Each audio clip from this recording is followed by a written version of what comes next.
Hello and welcome to the Feeling Good podcast. I am your host, Fabrice Nye, and joining me here in the Murrieta studios is Dr. David Burns. Hi, David. Hi, Fabrice.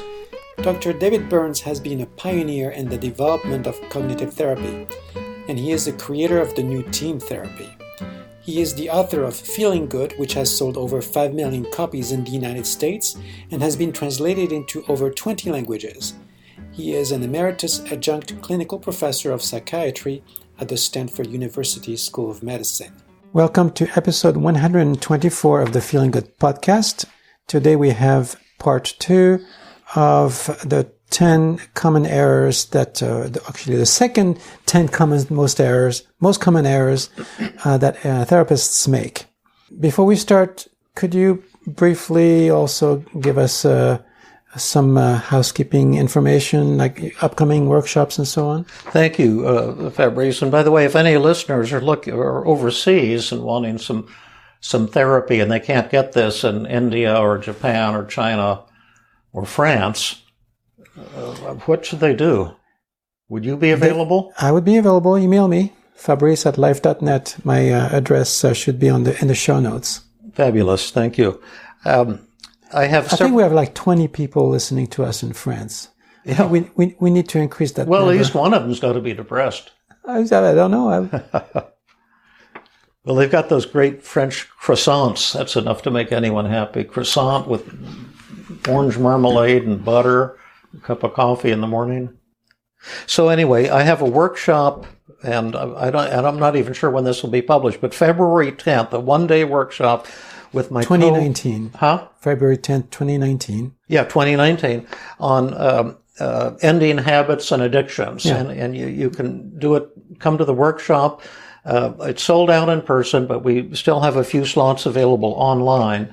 And you'll learn how to treat your patients' addictions and habits, but also you can heal your own habits and addictions during that workshop. And the link for registration is on my website in my workshop tab, www.feelinggood.com/workshops, and then you can find all my upcoming workshops. In May 19th, Jill Levitt and I are going to give a similar one-day program on Team CBT for anxiety disorders, step-by-step training for therapists. And again, you can learn to treat your patients or your own anxiety. And you can come in person, because that one hasn't sold out yet in person, because we just started advertising it. So move fast if you want to attend in Palo Alto in person. Yeah. But you can go from anywhere in the world live streaming, and we'll have people online helping you and supervising your small group exercises. Ah, great. And then I have 2 summer intensives, one in Canada in July 15 through 18, and one in South San Francisco Conference Center, July 29 to August 1, 2019. And if you want to go to one of these wonderful 4-day intensives, go to my website, feelinggood.com, and you'll find the links on my workshop page. Great. So on to the next most common error. So you said that confusing psychoeducation with psychotherapy. And I have to say that I use psychoeducation all the time. I find that people who come to see me often don't really know how their mind is working. Yeah. And a lot of times they're just flabbergasted. You mean I feel the way I think? Oh my God. And, right. And just knowing that makes them feel like, well, they can do something about it. Like it's empowering. So, yeah.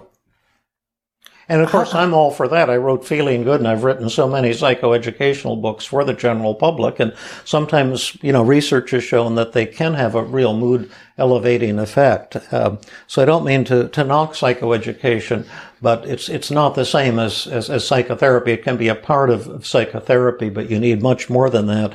And what I'm referring to, for example, there's a lot of hospitals and they try to have groups on the psychiatric units. And so they'll typically have a group, like an hour-long group, and they'll teach them the 10 cognitive distortions. Yeah.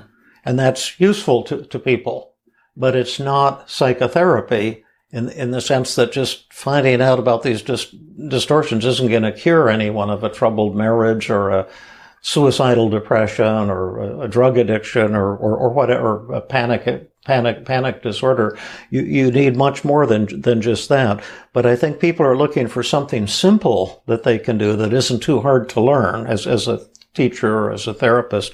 And they sometimes think, well, that's a psychotherapy group. That's an hour-long psychotherapy group. And it's not really. It's just a psychoeducation group.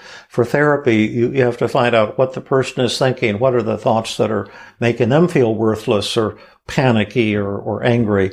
And then use a pretty complex process to help them turn that around and recover. It's really, I think, quite challenging to learn psychotherapy. It would be like confusing. Maybe you could learn how to give, say, a flu shot real quickly. You could learn that quickly, but that's not the same as learning how to be an open heart surgeon. Okay. All right. Well, I would just say, for me, this is my own personal take on it. I think it is part of psychotherapy. It helps people understand what we're doing.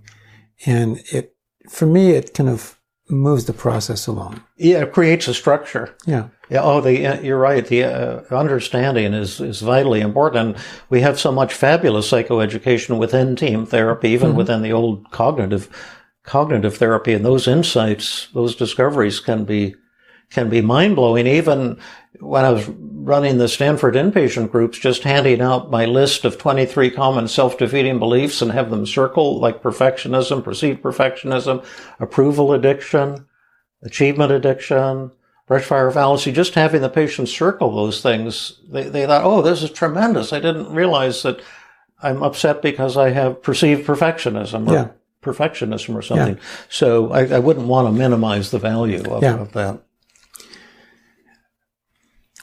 Our next error is the belief in gurus.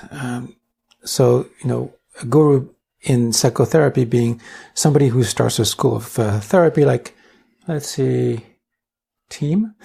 Yeah, that's right. Well, it's not a school of psychotherapy, but it is somebody trying to start something to make an impact. Yeah. It would be the same issue. Well, this is, again, a sensitive one, and I probably sound like an old crank, and I have to figure out a way to say this without having everybody hate me, because I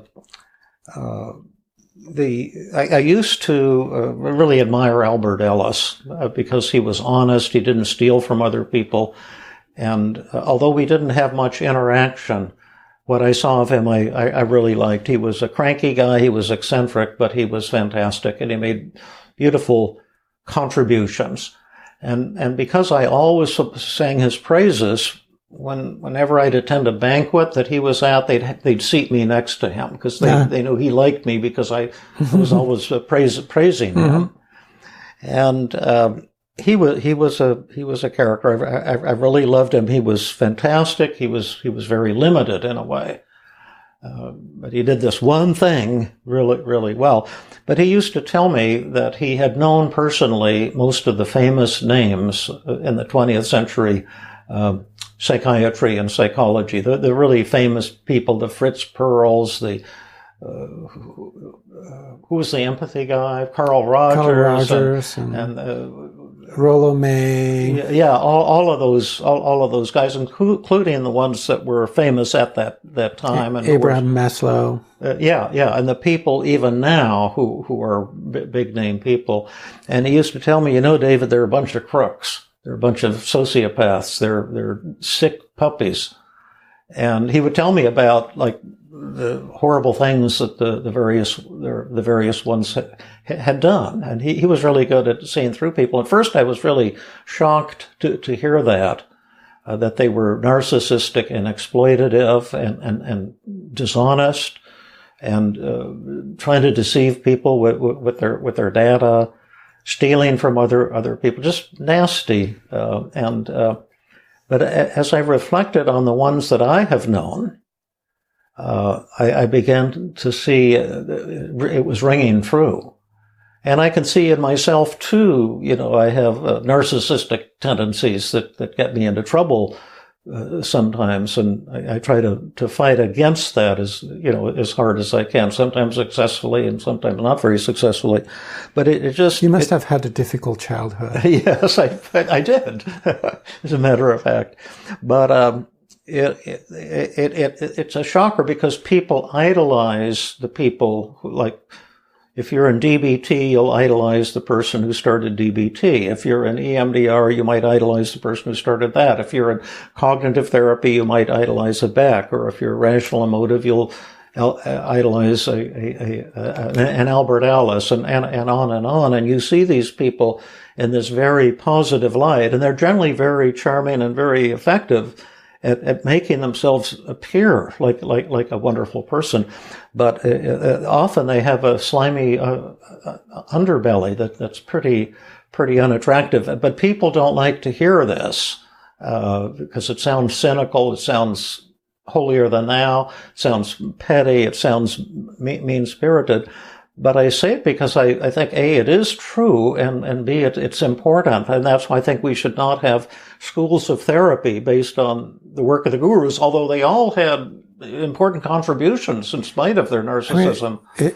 But we should have a science-based, data-driven psychotherapy. It should be like science. In science, it's true that there are some big names, but most of the progress in science, like astrophysics and quantum physics and things like this, we don't even know who discovered this or that. Yeah, that's right. That's my point. When it becomes a science, it moves forward. When astrophysics broke away from the Catholic Church and became a science rather than a part of a religion, look at what it's done. It's been fantastic. Yeah. And it's my dream that psychotherapy would break away from all of these cults and become a science and become something awesome, because I believe, as you know, psychotherapy can become awesome. One of my college roommates was Phil Allen. I might have mentioned him previously in a podcast, but he had the highest SATs. You mentioned Stiglitz. Yeah. Well, and Phil Allen was on the same level as Stiglitz, and he had the highest SAT scores in our class. So he got a special award. He got perfect scores on all of these aptitude tests and achievement tests. And it was like his brain was from another planet, and he majored in physics. And I didn't major in physics because I realized I wasn't at that level and could never be at that level. And Phil is now a solid state physicist in Stony Brook, New York. He's world renowned, and he's solving quantum equations that takes the fastest computers a full month to solve the equation. To simulate, to get the rate constants on quantum things, and he's doing some fantastically important thing. But he is the humblest guy you'd ever want to meet. And he's just kind and humble, practically bring tears to my eyes. And that's what real science is. But there's still a cult of the personality. I see this in conferences. Yeah. A few years ago, Salvador Minuchin, I don't know if I've you've heard met of him. Yeah. He's like a family therapy guru, really. Yeah. And he was in his 80s, I think, at the time. And he came to talk to a standing room only auditorium.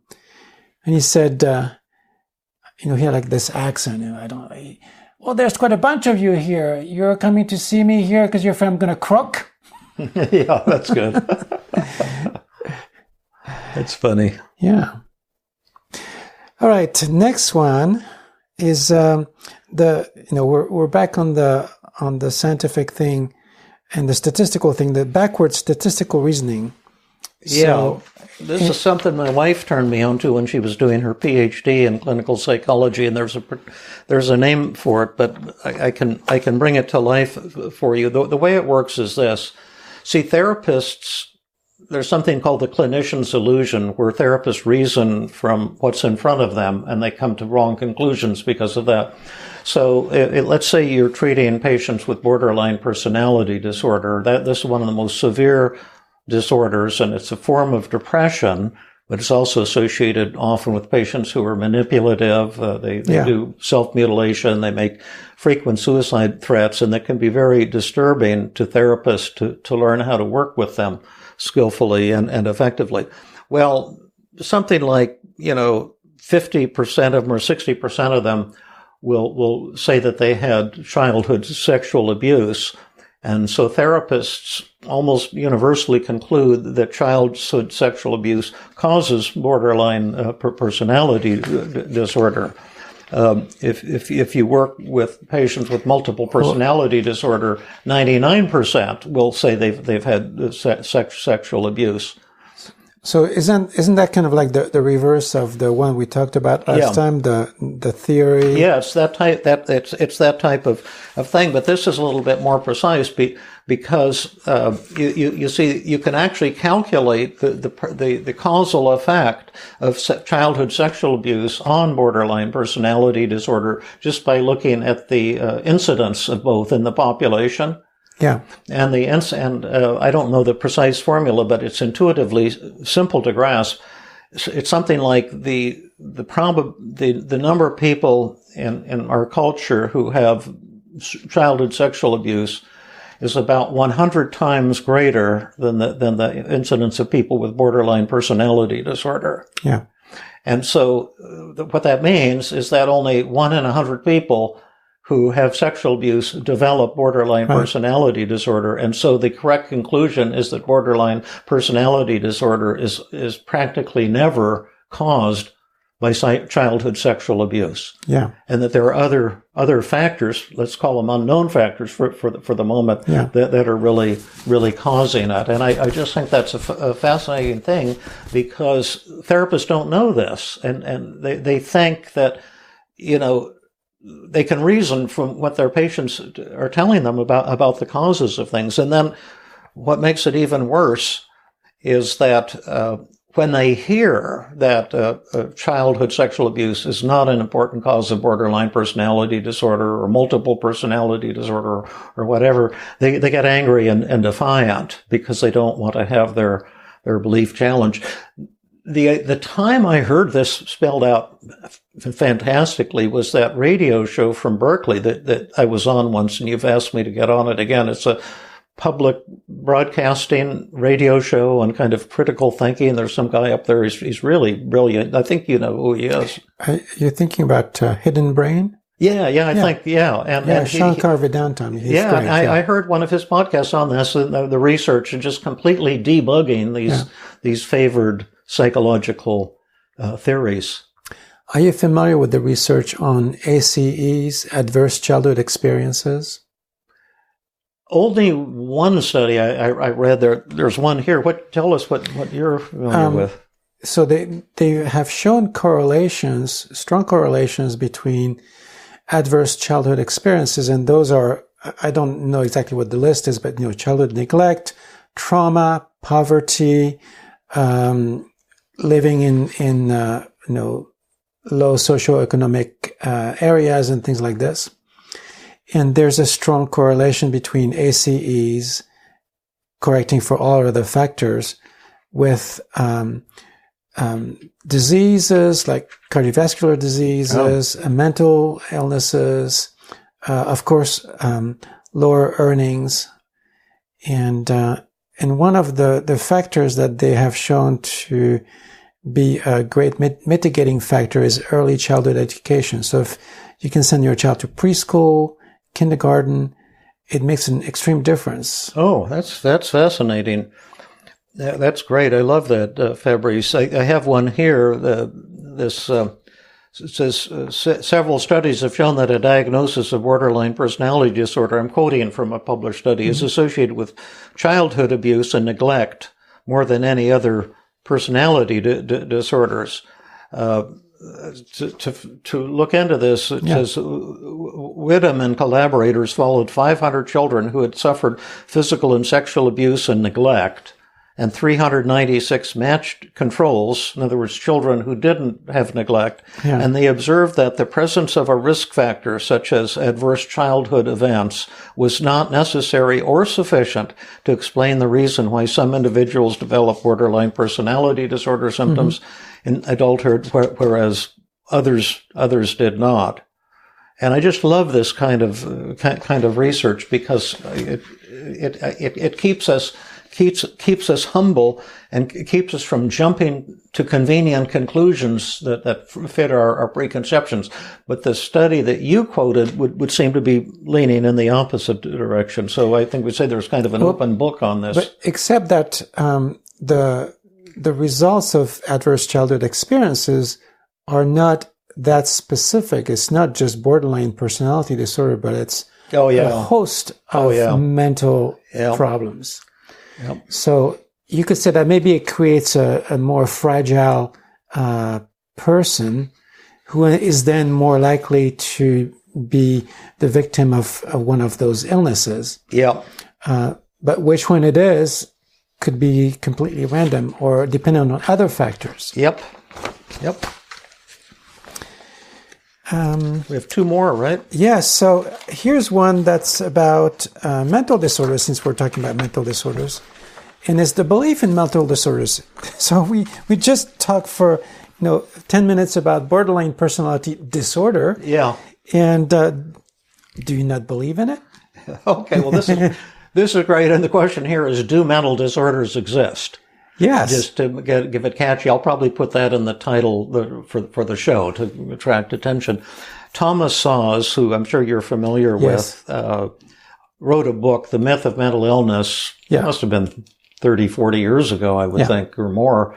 And he argued that, mental illnesses are not really mental illnesses. It's kind of a myth. It's just the creation of people's symptoms are just expressions of how they feel and certain conflicts in their life and stuff.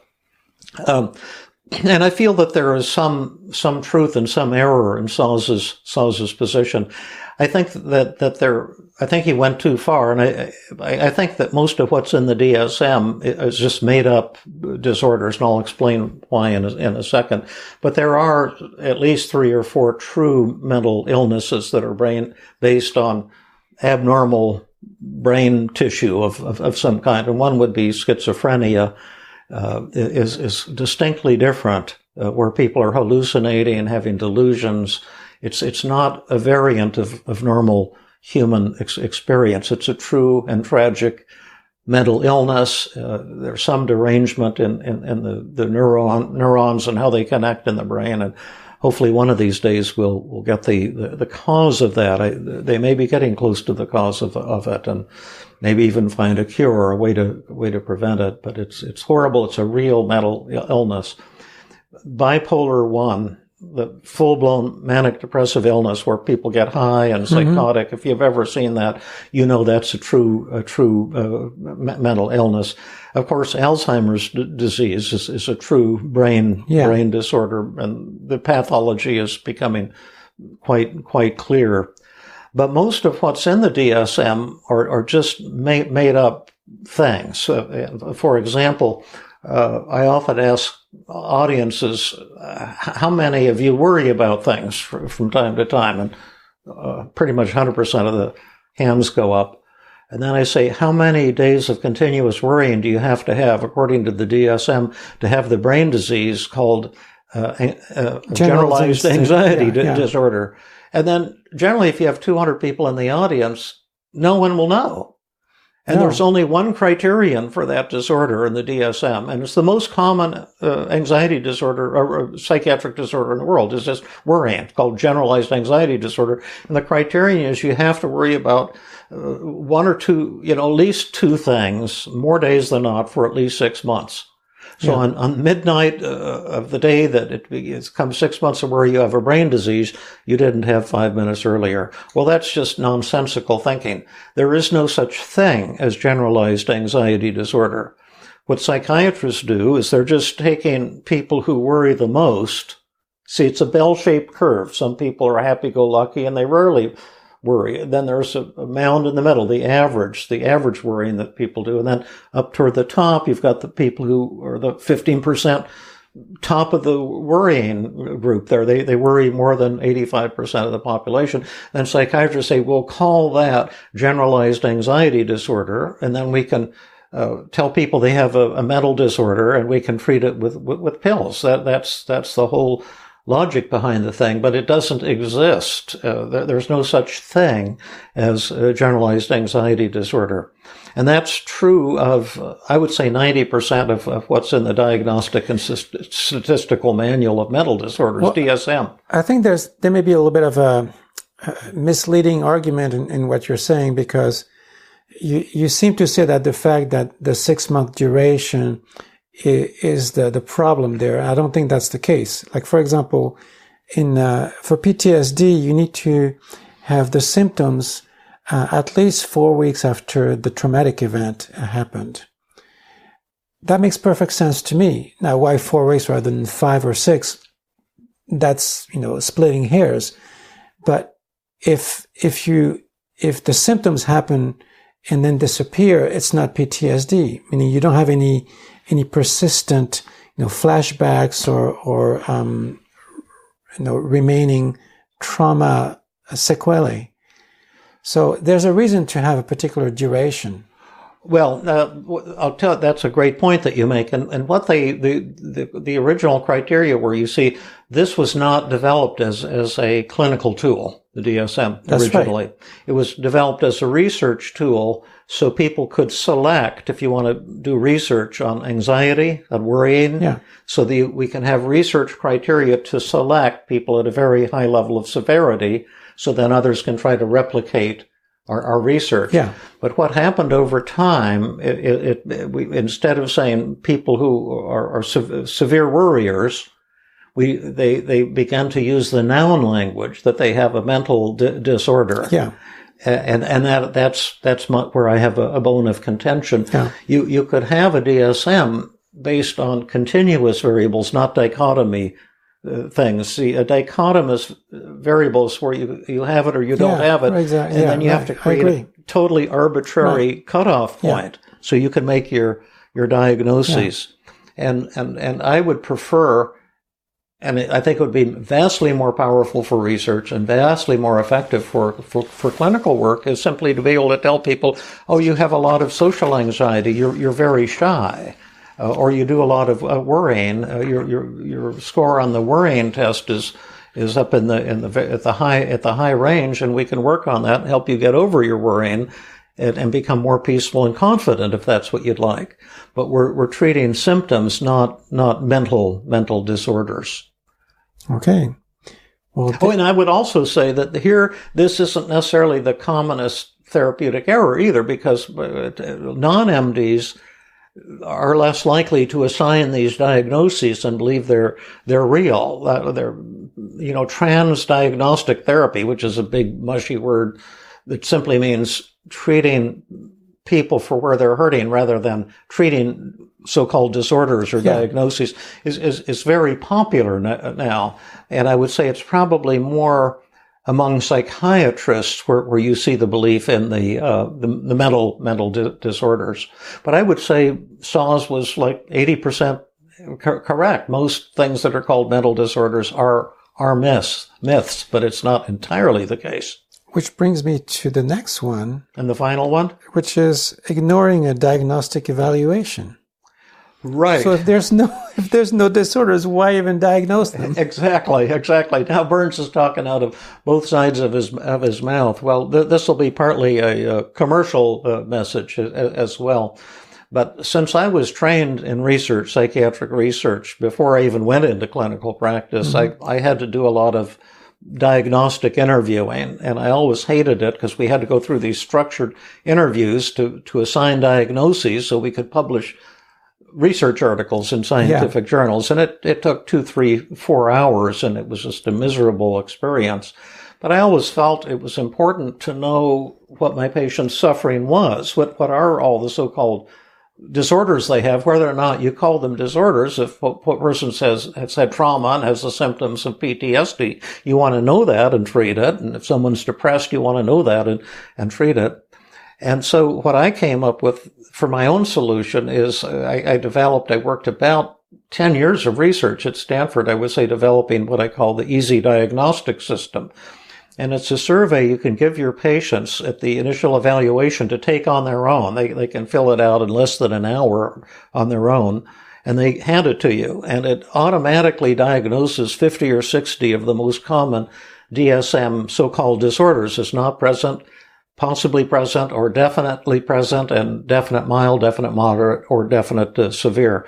And you just page through it, and then there's a diagnostic summary sheet, and it takes about 5 minutes, maybe 7 or 8 minutes, and you just tick off all the diagnoses, and then you can put that in your chart, and you have a valid, reliable, accurate diagnostic assessment. It doesn't take a lot of time to do it.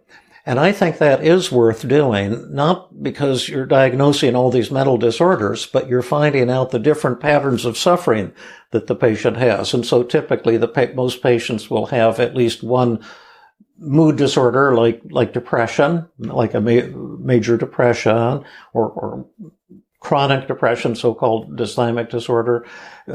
Most of my patients will have 1 or 2 or 3 so-called anxiety disorders, like they'll have symptoms of OCD or phobias or panic attacks. They'll typically have several of the so-called personality disorders, and not unusual for them to have 1 or 2 or 3 areas of substance abuse or addictions of various kinds. And you want to know they have these patterns of suffering because it can affect your treatment, even if you don't think of them as disorders. And I can remember one time when I didn't do this, because I used to hate, this was before I had my easy diagnostic system, I used to hate going through these time-consuming diagnostic interviews, and I had this attorney that I was treating, and again, I might have mentioned this on a previous podcast, I can't remember anymore, but he was the sweetest guy in the world. He was kind of depressed, and he seemed to really like me. We hit it off great, and he responded really, really well to the therapy. But then he would come back, and he was apparently would develop hallucinations and delusions. And he would see like insects trying to get into his room at night, giant insects and things like this. And I couldn't understand what was happening. I was just totally puzzled. I couldn't figure it out. Then one day he asked me, he says, is it okay? Is there anything wrong with drinking like about 2/5 of gin a day? Yeah, DT. Huh? Yeah, DT. No, it wasn't quite that bad, but it was alcohol paranoid syndrome that you can get from alcohol. And I hadn't given him the diagnostic. If I'd had my easy diagnostic, he wasn't denying anything. He would have ticked off all that he's drinking, and I would have seen that at the initial evaluation and been able to intervene. But because I just wanted to do treatment, I've always loved doing treatment and hated doing diagnosis, I skipped that step, and then I got stung from it. And also other things that you pick up in the easy diagnostic system, it really screens people for how suicidal they are. And you can't tell always by talking to them. It screens for violent tendencies and violent plans that patients might have. And if you don't think to ask them, they won't tell you. And you can easily get burned. So I think that it is a therapeutic error. I asked Jill, who I idolize because she's got such common sense, and I said, "Do you use the easy with your patients?" And she said, "I would never accept a new patient unless they were willing to fill out the easy." She said it's absolutely invaluable. So it just takes a few minutes of your time and I think it can help you a lot clinically, even if you don't believe these are brain disorders, which I don't believe for the most part, but there are certainly problems that people have that need to be addressed. And if people want to use the easy, what do they need to do? They can find an order form on my website. I'll try to put a link in the show notes too. Okay. Yeah. Well, that sounds very good. And that concludes our show on the second 10 most errors that therapists make. Well, thank you, Fabrice. And tell me now, how did we do on that? Was that too cynical of a show, or people going to hate us, or was there any value in it?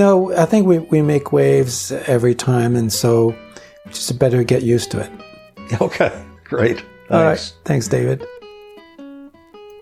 This has been another episode of the Feeling Good podcast. For more information, visit Dr. Burns' website at feelinggood.com, where you will find the show notes for this podcast under the blog page, and where you can leave your comments and questions. The website has an abundance of resources for therapists as well as non-therapists, including books, workshops, a list of online training groups around the world, and much more. Theme music is Gypsy Jazz in Paris, 1935, composed and performed by Brett Van Donsel. I am your host, Fabrice Nye, and I invite you to join us next time for another episode of the Feeling Good podcast.